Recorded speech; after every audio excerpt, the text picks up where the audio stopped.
Hi, hi everyone. Today I will present for you the global financial risk of Australia and New Zealand. The global financial risk of Australia and New Zealand have three main parts: an overview about the risk of the Australia and New Zealand, a pass on the economy of Australia and New Zealand, solution for Australia and New Zealand, an overview about the risk of Australia and New Zealand, the global financial risk of Australia and New Zealand. The global Australia CFC a parted Australian sector and monetary in contrast ways. Monetary contrast suffer a deadline instead and the quarterly account for 8.5% of the Australian economy down from 12.1 in 2002, industry has been suffering from a long-term decline in competitiveness due to the high Australian dollar value. And Australia trades major trends days trades decreased 11.6% in 2009, 27.4 billion or 12.2% to 196.9 billion in 2009 from high of the 224.3% billion 2008. 25.5 billion or 11.1% to 203.4 billion. The growth rate of the 2.3% fell by 0.04%. Australia's trade with China increased by 55.6%, a record amount of $78.1 billion. Next, New Zealand. In the New Zealand, since the end of the global financial risk, it was relatively short in comparison with what many other countries. Two major trading partners brought the economy forward in 2009. The economy continued to rise after 2010. Effects on the economy of Australia and New Zealand have the TDP, labor force, and banking system. First, TDP Australia. In 2007, Australia GDP grew 3.7% compared to 2006. As of 2007, Australia has a GDP of $947.890 million. The GDP of Australia increased by 166.599 million over 2006. Australia GDP per capita in 2007 was 7.227 higher than 2006, when it was $37.876. Australia ranked 17th out of 195 countries. In 2008, the GDP of Australia grew 1.9% compared to 2008. 2007, the rate 8/10 of the 1% less than the figure of 3.7% published in 2007. The GDP of Australia grew 2.1 in 2009 compared to 2008. The next GDP of New Zealand. New Zealand GDP grew 3.8% in 2007 over 2006. It is the 13th of 1% higher than the number of 2.5% published in 2006. In 2007, $134.836 million, Latin is 51 in the ranking of 195 countries, rose by 25.139 million from 2006 to 2007.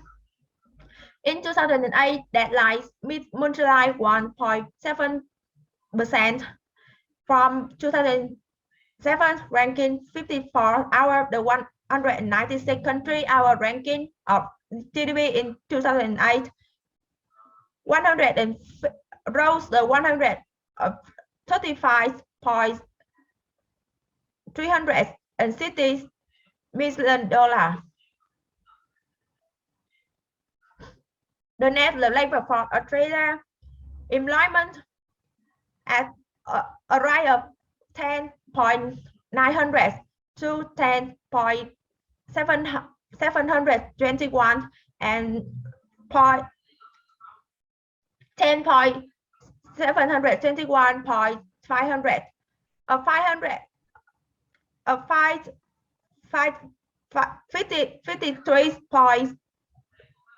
53.700 increase in full-time employment were recorded, while 42.800 decrease was recorded in part-time employment. In June 2016, employment to population 61.1% were below its ranked peak of the 62.8% in July 2008.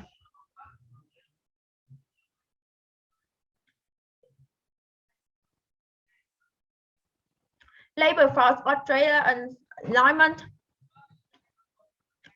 a rise of the 5.700 to 481.00, a total of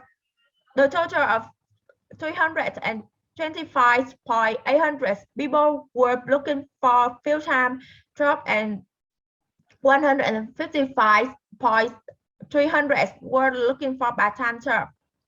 Unemployment rate at the 4.3%, day rate remains unchanged. It decreased by 0.1 percentage point for men to 3.9%, but increased by 2.2 percentage point from women to 4.8%. In Australia, the economic rate retains a record low of 4.1% in April 2008, the lowest rate since Molins intimates began in February 1978.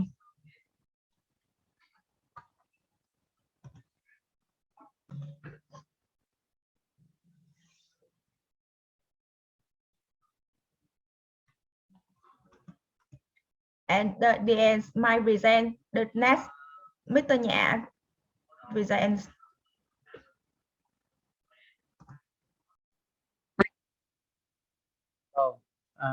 I'm going to talk about the labor force in Australia first. We have the rising of the employment from 10,900 to 10 million. That was a big the big increasing of the employee of the labor in Australia, and we can see that we have more. You can see we have from 53,000 increase in full-time employment was recorded, while we have 800,000 decrease was recorded in the part-time employment. So in June 2016, employment to population was below its recent peak at 62.8%, achieved in July 2008. Let's talk about unemployment. We have a rise from 500 5,700 unemployment to 4 400,000 481,000. That was a big increasing of employment. So that would represent the financial crisis. So we have a total for 385,000 people were looking for full-time job, and one 100 150,000 55,000 were looking for a part-time job. So when see the unemployment rate had 4.3%, the rate remained unchanged. It decreased by 0.1 percentage point for men to 3.9%, but increased by 0.2 percent point by for women to 4.8%. In Australia, the employment rate was reached at a record low of 4.1% in April 2008, the lowest rate since monthly estimate began released in February 1978. Participation rate participation rate remained stable at 65.3%. There are other labor market indicators, such as percentage of the population over 15 years of age employed, and the proportion of those employed. Compared to December 2010, where the labor force participation rate was 65.7%. In June 2006, the figure reached to decreased to 64.8% in terms of.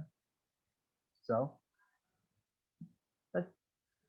well, we finished about labor force in Australia. So we're going to move to the labor force in New Zealand. New Zealand has a small open economy with an influx of skilled immigrant and international labor. Employment growth has been keeping pace with strong migration-related population growth since 2000. In spite of relatively stable employment rate overall, older worker employment rate has significantly increased. In spite of relatively stable employment rate overall, older workers employment rate have significantly increased. During the global financial crisis, young workers along with the Maori and Pacific group experienced steep decline in employment rate and increase in employment. Women and men employment rate follow the same pattern as the overall employment rate, declining around the global financial crisis, and slowly rising since then. As a result, the number of unemployed who have been out of work for at least 6 months increased from 13 to 33% in 2017, a level not seen since 2000. In 2009, the employment rate for young people was 17.5%, has not decreased below to the 12.5% since then. So the next thing I want to discuss is about the banking system. The banking system in Australia, the Reserve Bank of Australia was the first macroeconomic policy institution to react strongly to the global financial crisis. On Sunday,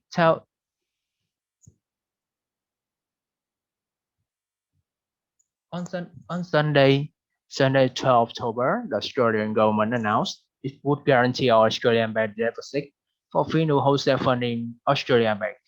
Australia's four largest banking group were not among only Standard & Poor's group at mid-October 2008. However, the government had to ensure stability of the Australian financial system and secure a credit flow to the economy.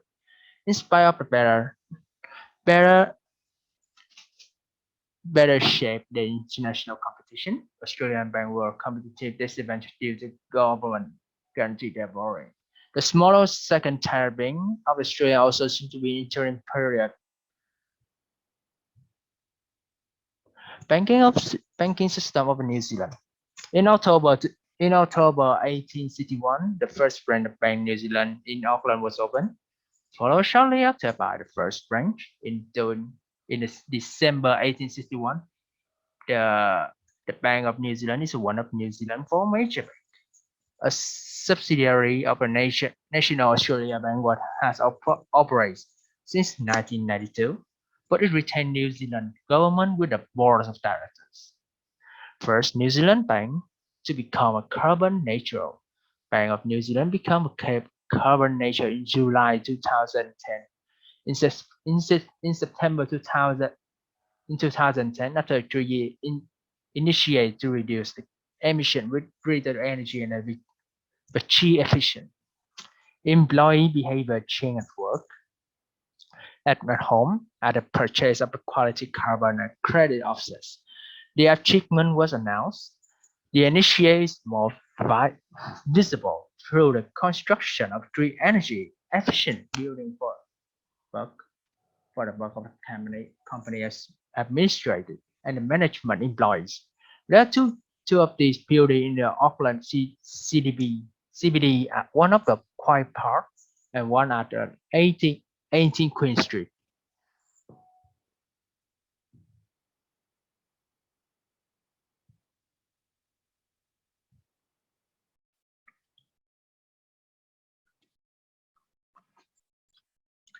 So let's move to the next part to find out some solutions for both countries. First is the combination of revival and growth in external demand and expanded fiscal and monetary policies.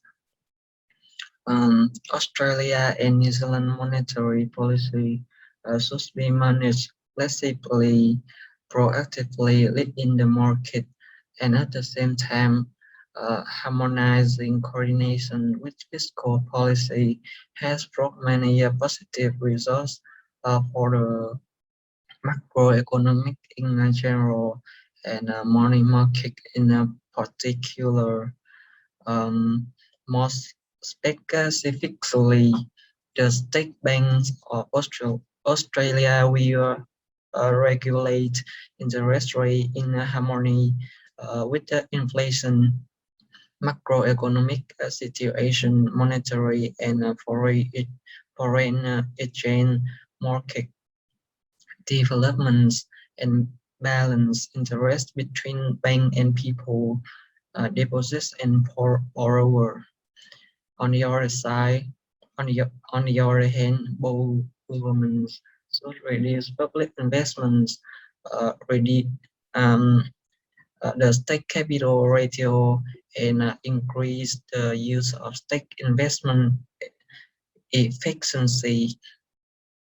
Domestic and international resources for development investment have been mobilized and used better.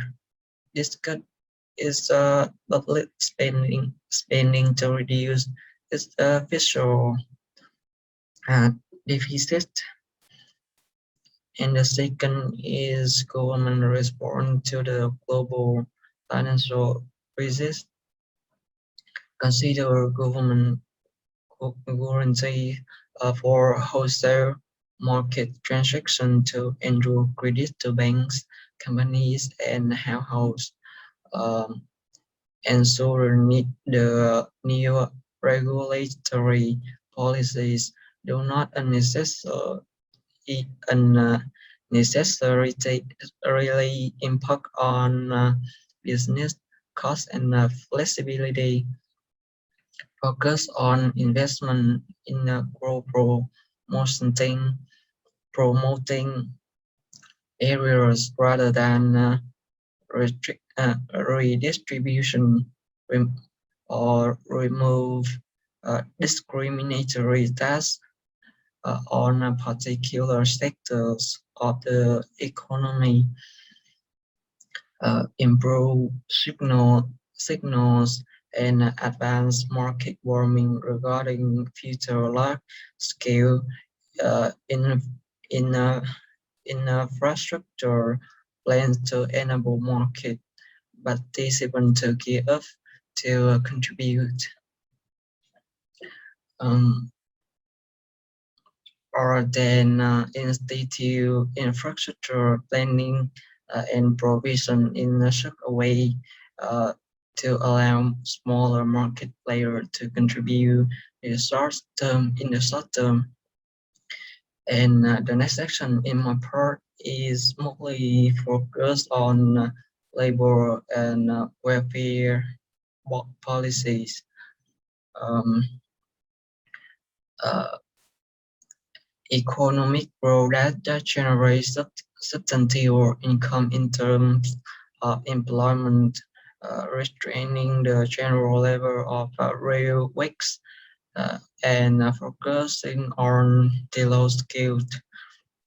Another solution is encourage portable benefits, whereby benefits are tried to uh, tied to the worker regardless of companies or customer is one of solutions to help worker in the new economy or creating manufacturing jobs. Manufacturing jobs remain the focus of CBD, representing 1 in 4 private sector jobs entails, in particular, production worker without university degree can earn more than formal workers. Or fair scheduling fair scheduling is one piece of local agenda to address unstable work, such as reform to unemployment insurance that will fill in for pay gaps when workers have their schedules cut. So that's the end of my presentation. Next, let's move to Mr. Nhã's presentation.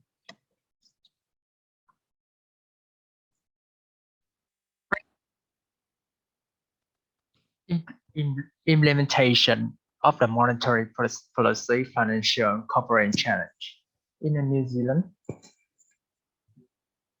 Well, to deal with the crisis, the financial crisis in all around the world, New Zealand New Zealand government have decided to make a new monetary policy challenge, like delivering price stability, reducing risk of inflation.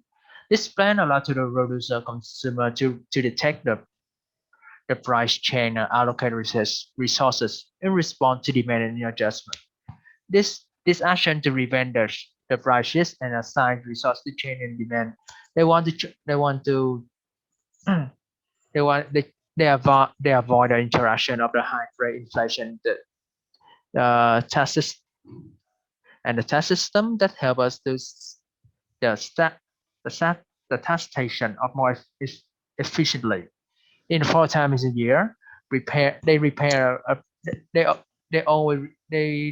prediction about the 2 years economy ahead. However, it is not exactly a report, but it has some conditional probability and some figure to predict the economy in the future. In the second area that New Zealand have decided to make is they have to need they improve in the prudential regulation and supervision to help create a more stable and efficient financial system. It helps us pooling and mobilizing resources, allocating funds to investment, providing liquidity and sparing risk, a functional functioning financial system and on economy growth. Let's move to the regulatory policy. In the short term, the New Zealand government, they slow down the impact of the carbon trading plan to reduce the corporate and public transaction costs and make sure that the policy should not influence to the business costs. Costs and measure should the and they had to make sure that the policy should not be influenced to the business and the business cost and the flexibilities. Make sure that the bank that keep the wholesale market transactions keep credit flow into the bank, business, and the individual into into the medium term. The government have to consider and review back about it legislation and regulation to see if they are still matched with the required from the origin. They had to create an independent gatekeeper department to provide a second opinion on of new regulation and to conduct continual investigation into current regulation that have been identified as problematic. So let's move to Australia. How they do to how to the solution to the financial crisis. First, the they they have respond and adapt to it with the crisis. When the financial crisis happened, the Australian government decided to support and guarantee every bank deposit and for fee the whole sum funding Australia Bank. These are of the government that they have to take risk to to ease the consumer business problem about the financial and moreover was the economic condition. The second of response is government with the fisher and was very important because they had announced that 10.4 billion dollar stimulus package. This package will comprise of the 8.7 billion dollar that would transfer to the pensioner pensioner and low-income families, 1.5 billion to support housing construction and 187 million for new training place. After that, they announced another package on October. Was this action would consider to be a careful response to the financial crisis. In the first tranche of the projects were valued for 4.7 billion in the first day of the month December. Not for a long time after October stimulated package, the Australian government have begun planning for a wave of the employment rate increasing dramatically. And the second second package stimulate for Australian government. After the successful of the first package in February 3rd in 2009, they announced that the package worth 42 billion would title a nation building and job plan. This was this this package was spent most of 70% of the package was for infrastructure spending and provide support to the economy. Job program and compact. Because of the rate of employment was great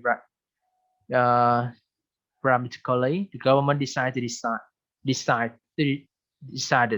to design a package for unemployment. The package also aimed for young person at the age of 25 because they were an important factor to the role of the economy. This package was 1.5 billion and they was designed to provide a support more than 100,000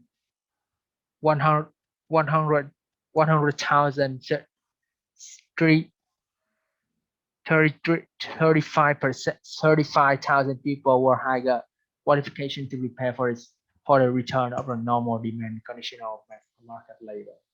So this is the end of our presentation.